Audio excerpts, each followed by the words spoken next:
You go first or me go first? You go first. Okay, you've already done the introduction. So I'm Courtney Rosier. I am in the real estate space as a real estate realtor agent.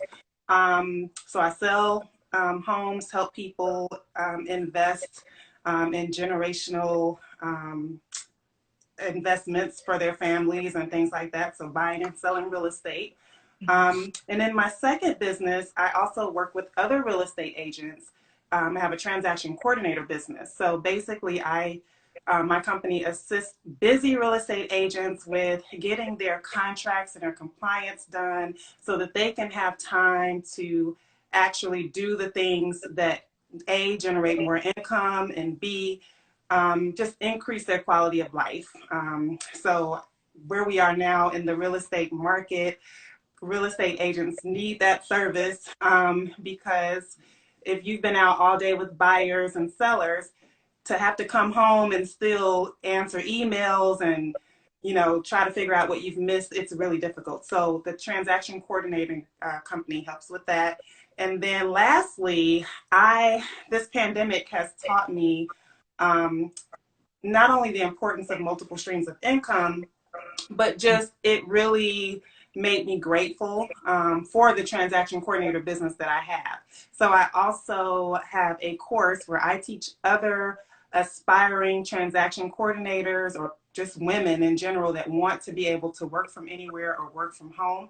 I help them create and launch their own transaction coordinator business. So that course is called the TC Playbook. So all three of my businesses, I'm heavy on the problem solving in life. So, you know, everybody needs a place to stay. So that's a problem that I can solve. In the real estate space, agents need time freedom. That's the name of my company.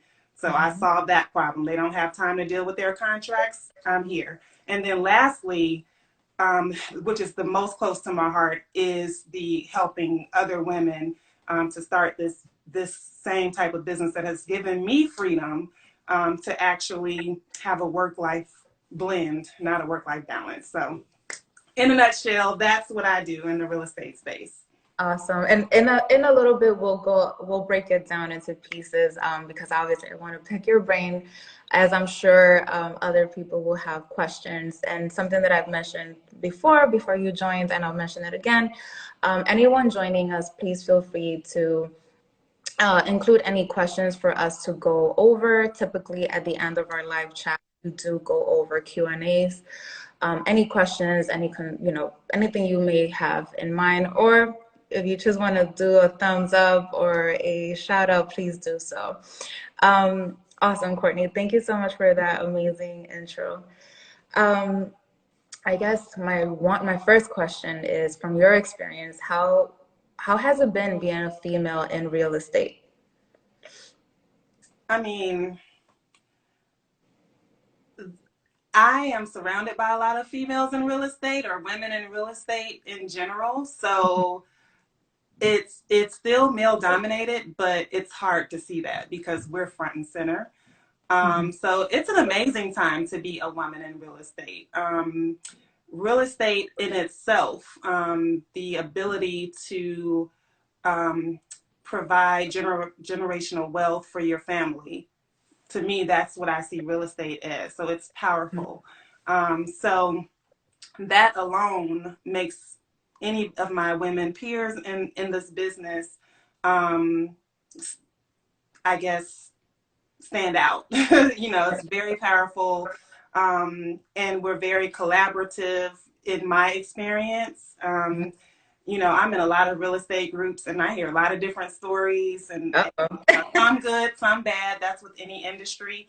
But in Yes. my experience, it's been very supportive, very collaborative in our market here in Atlanta. There's plenty of women of color in this business that are just breaking all kinds of barriers, and I feel blessed to know many of them. And I'm not short stopping, so it's great. It's just a great time to be a woman in real estate, in my opinion. Amazing.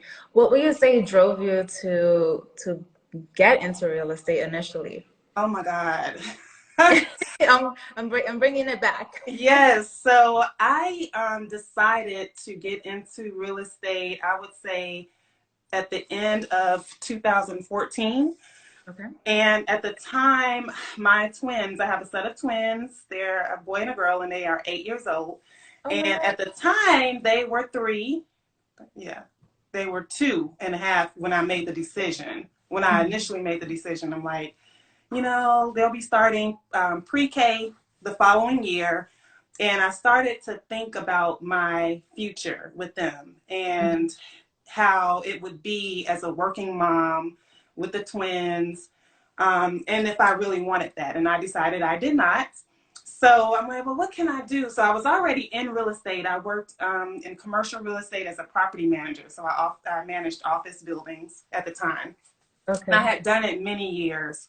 And at that time, I was like, what can I do? I had went to get my real estate license years before because here in Atlanta, having a real estate license is kind of like a rite of passage, I felt. And this was back in 2000 when I arrived. Everybody and their mama had a real estate license and they were flipping houses back then. So I remember kind of going through a couple of the classes, but I never bothered because I really was moving up in my career, in my corporate career. So I just didn't really even think, I'm like, oh, that's sales. Never mind. So fast forward, I'm like, I'm gonna give it a try. So I went back to real estate school to get my real estate license. Mhm. I obtained my license, and so my thought was I wanted to have more flexibility for my kids. I Mhm. also erroneously thought that real estate agents worked when they wanted to work. And I know that that's probably what a lot of us portray online is that, we're spending a lot of time over drinks and, that sort of thing. And we are in many cases, but it's a lot of work. And there really aren't many days off. Depends on how you structure your business. But if you want to be a top producing agent and that sort of thing, you're going to have to um, do a lot to get to get that success. You're going to have to work hard. And Right. so I was thinking that would have winters off and that, the spring and summer would be super busy and then winter would be so slow that we would be off. That has not happened. Okay. Thankfully, actually, but Yes. that's not how it is. Um, so that's what made me get into it was the flexibility, Mhm. the thought that I could have a business where I worked when I wanted to work with no boss. Basically, was my initial thought as to why. Now, once I got into it, I'm a very ambitious person. So had I gotten my license in my 20s when I originally set out to do it, I probably would be $1 million real estate agent right now because of the way that how my ambition is set up. However, Mhm. my life is not set up like that. I realized when I got my license in 2015, I was working super hard and I enjoyed it, but it did not solve the problem of the flexibility Mhm. because when you're a buyer's agent, which is what we mostly start off as, you don't just jump and get listings right off the bat, like as your main source. So Atlanta is so spread out. So you'd be spending, 45 minutes to get to the showings, and then you're showing back then, 5 to 10 houses. Right now, we're lucky if we show one house at a time because the market is so crazy. I'll get into that later. Yes. But so I realized quickly that being a top producing agent, while I could do it, because I do have the support of my husband, it really wasn't, it doesn't fit in with my alignment to be a top producing agent. The way my current life is set up, I need to be home more. I need to be able to be home more. So Mhm. what I did was I stopped beating myself up for not making the quota that I had in my mind, or because I hang around some heavy hitters. Okay, my mentor is very heavy on IG. Everybody knows her, and friends or cohorts that I and colleagues that I know, they Mhm. are doing the damn thing. Okay, so I had to not compare myself to them and create my own lane. And so that is how I started Time Freedom, because I knew that, I don't have time. There's no way I can go from here to Smyrna. My office is in Gwinnett, home office, to Smyrna, then back to Decatur, and be home by 3:30 for my kids. It's just Right. not happening. And I don't really want to work every single weekend, to be honest. Mm-hmm. So I just really had to restructure my thought process and my business and say, um, you know, the first thing that I do is my business is referral only. So Okay. people that I might meet while I'm just happen to be out, yes, which I'm not out that often, but you know, um, friends of friends, people that meet me online and things like that. That's how I get my clients. I don't necessarily pay for marketing and leads and things like that. I just, thank God that part of my business thrives with just referrals. Right. So because I'm not a top producing agent, then it's like, okay, so what I'm most comfortable with is the back office stuff. So that's how I started the Time Freedom TC, and that actually became more of my bread and butter than the sales. So but it can be six figures on both sides. But I'm not having to drive all over town Right. doing the real estate sales. I'm only working with people that I know, or people or friends of friends that know me. I'm not going out cold trying to solicit business ever. So that's a blessing to me. So That's a that's how that came blessing. about. I was just gonna say that that's definitely a blessing. Um, what do you think makes your business different from Which others? one? I guess all three of them, right? I want to go more in depth about time freedom a little bit later on because I think that one is there's so many branches and areas that we can discuss, specifically demystifying what real estate is, right? Because a lot of us who are not in the field think that we need a real estate license, right, to be in the industry. So that's something that I also want to talk about. But tell me a bit more about what makes your particular businesses different from others. I think for each one, the common thread is that I approach each client, each person first from a point of contribution, from a place of contribution first. Yes, First. I plan on making money. I like money. I like to be paid. But the Mm-hmm. first thought is always coming from a place of contribution.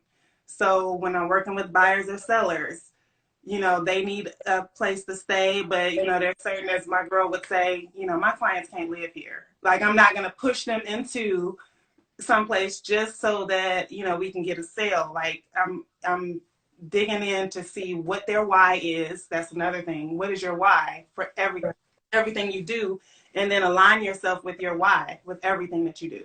So that, I would say, would be my takeaway for all three businesses. So it's coming from that place first.